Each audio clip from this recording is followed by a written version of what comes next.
Tu voles en première classe vers Rome. Vacances, visites touristiques, tout s'annonce bien. Puis le pilote prend la parole. Votre attention s'il vous plaît, ici le commandant de bord. Le sol en dessous de nous s'est transformé en gelée. Nous ne pouvons pas atterrir. Tout le monde panique. Le signal des ceintures de sécurité s'allume, mais personne ne semble s'en soucier. Les gens s'agitent dans tous les sens. Les hôtesses et stewards essayent de calmer tout le monde, mais ils sont bousculés et ignorés. De la nourriture vole partout, les gens vident frénétiquement leur bagage à main pour trouver on ne sait quoi.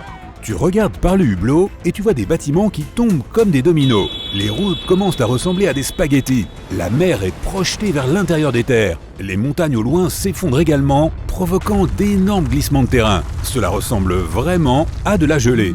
Ton téléphone commence à devenir fou avec des notifications de bulletins spécial. Ce phénomène se produit dans le monde entier. Mais il ne s'agit pas d'un tremblement de terre géant ou autre. La croûte terrestre a perdu sa dureté et est devenue molle comme un gâteau d'anniversaire. La Terre a de nombreuses couches empilées les unes sur les autres. Le noyau interne, le noyau externe, le manteau et la croûte. Cette dernière est la couche supérieure sur laquelle nous marchons. Lorsque le manteau bouge un peu trop, la croûte commence à se déplacer. C'est ce qui se produit lors d'un tremblement de terre. La croûte terrestre compte environ 7 plaques massives et un tas de plaques plus petites. Désormais, elles se sont toutes séparées en millions de morceaux, comme si le monde était un lido géant. La tour Eiffel, les pyramides d'Égypte, la grande muraille de Chine, les gratte-ciel, les ponts, toutes ces structures s'effondrent. Des années plus tard, toi et le reste de l'humanité, vous êtes adaptés à la nouvelle surface instable de la Terre.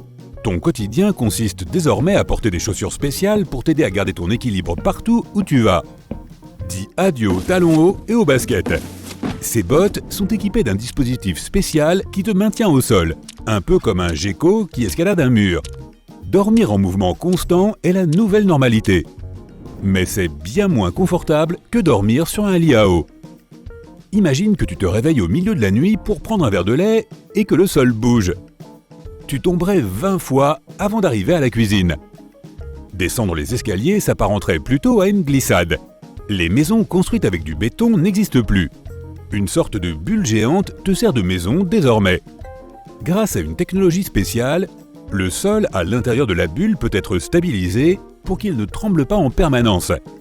Les fondations sous ta maison oscillent avec la croûte ondulée pour qu'elle ne s'effondre pas. Les gens comptent beaucoup sur la technologie des drones pour livrer de la nourriture, des fournitures ou le dernier téléphone portable. En fait, le ciel entier est régulièrement rempli de drones allant d'un endroit à l'autre. Les sports ont été profondément revus. Les joueurs de basket sont désormais équipés de casques et de protection corporelle pour ne pas se blesser lorsqu'ils tombent, ce qui est souvent le cas. Essaie de dribbler sur une surface molle, c'est presque impossible. Un sport qui survit très bien est le hockey sur glace, de même que tous les sports de glace, le patinage de vitesse, le patinage artistique, etc. Tant que la glace est assez épaisse, peu importe ce qui se passe en dessous. Presque tout le monde compte sur ces bulles pour faire quoi que ce soit ou aller n'importe où. On peut les comparer à des boules de hamster géantes flottant sur un lac peu profond. Les humains se sont adaptés et n'ont plus le mal des transports.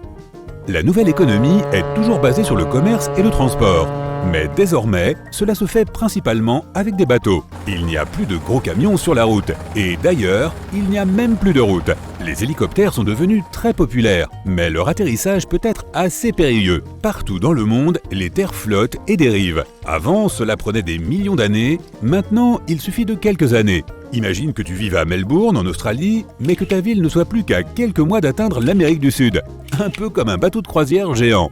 Sur toute la planète, des millions d'animaux avaient l'habitude de migrer sur d'énormes distances pour trouver de l'eau pendant la saison sèche.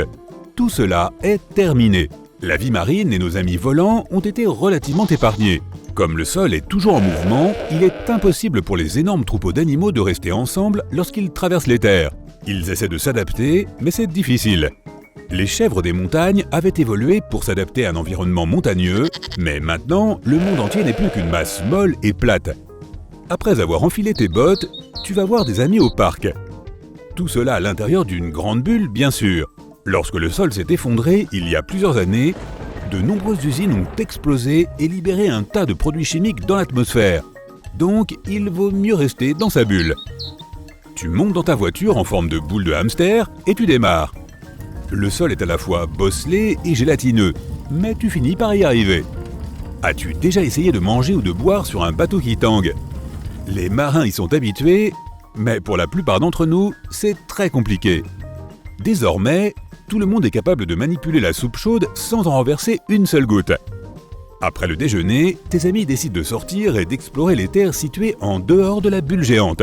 Au début, tu refuses, mais d'une manière ou d'une autre, tu te retrouves attaché dans ta voiture bulle personnelle en direction de la sortie. Vous vous faufilez à travers la sécurité, trouvez un endroit pour cacher les voitures et sortez. Tes amis et toi avaient l'air assez ridicules avec ces bottes spécialisées et ces masques à gaz. Mais pour rien au monde, tu ne voudrais inhaler toutes ces fumées toxiques. Vous vous rendez à l'endroit où se trouvait autrefois une grande ville. La zone ressemble maintenant à un décor de film de science-fiction. Des bâtiments empilés les uns sur les autres avec la nature qui pousse tout autour. Les routes qui existaient autrefois se sont décomposées. Vous marchez sur des briques, du béton et de l'asphalte cassé. Les statues sont à moitié enterrées dans le sol. Bien loin devant toi se trouve un vieil aéroport abandonné. Tu dois faire attention à chacun de tes pas. Le sol ondule sous tes pieds. Personne n'est venu ici depuis des années. Alors que tu te diriges vers le cœur de la ville, d'énormes blocs de béton se détachent d'un bâtiment tombé. Tu fais de ton mieux pour sauter, mais le sol est si instable, tu y parviens à peine. Tes amis et toi trouvez enfin le chemin du centre-ville, et c'est là que tu remarques qu'il y a beaucoup d'eau autour. Lorsque les bâtiments se sont effondrés, ils ont détruit tous les systèmes d'eau et de drainage. Toute l'eau des maisons, des entreprises, des usines et des centaines de fermes des environs a fini ici. Avec vos bottes de Gecko, tes amis et toi escaladez un bâtiment et atteignez le sommet. Cela ressemble à la cité perdue d'Atlantis. Les bâtiments ressemblent aux ruines anciennes d'une civilisation oubliée. L'un de tes amis devient nerveux. Il est peut-être temps de retourner dans la ville bulle. Mais tu penses qu'il vaut mieux continuer à avancer. Vous trouvez un morceau de bois flottant et vous fabriquez une sorte de radeau improvisé. Vous montez tous à bord et pagayez à travers la ville. Sous la surface se trouve un tout nouvel écosystème de plantes et d'animaux sous-marins. Et pas très loin, tu repères une épave de bateau à moitié immergée.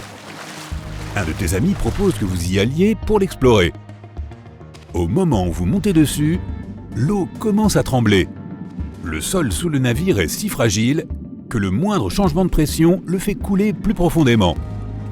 Vous remontez sur le radeau et commencez à pagayer pour retourner d'où vous venez. Mais la terre sous l'eau est extrêmement instable et les bâtiments effondrés commencent à bouger.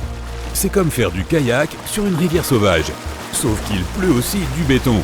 Une fois que vous avez réussi à revenir aux voitures bulles, toi et tes amis décidez qu'il est temps de retourner à la bulle géante.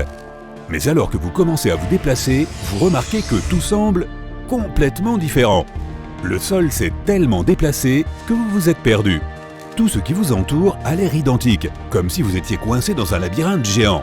Vous roulez pendant des heures, la bulle géante est-elle proche? Impossible à dire. De nulle part, vous entendez un fort grondement au-dessus de vous. Vous levez les yeux et voyez un hélicoptère qui vole dans les airs. Il descend une échelle de corde et tout le monde grimpe dessus. Vous avez eu de la chance cette fois-ci.